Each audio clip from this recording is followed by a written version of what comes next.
Okay, for Sociology PA14, ito po yung things to do. Malinaw po sa BM natin na yung gagawin po natin ngayon kasi supposedly we have F to F, pero dahil we have medical, hindi ko po kayo maharap. Kaya lang, dapat meron po tayong output. And this is the output. Ipapasa nyo po Thursday, no?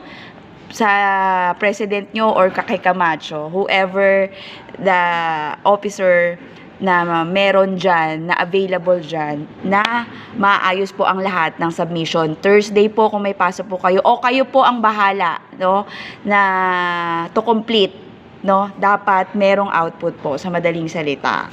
So, this is my direction.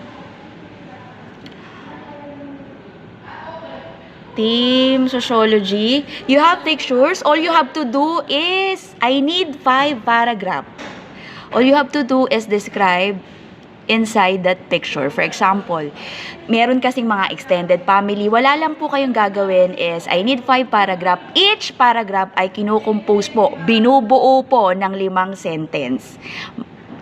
Follow my direction. Alam nyo po yung proper indention. Alam nyo po kung kailan kinakat ang bawat pangungusap. I need 5 paragraph. Each paragraph is composed of 5 sentences.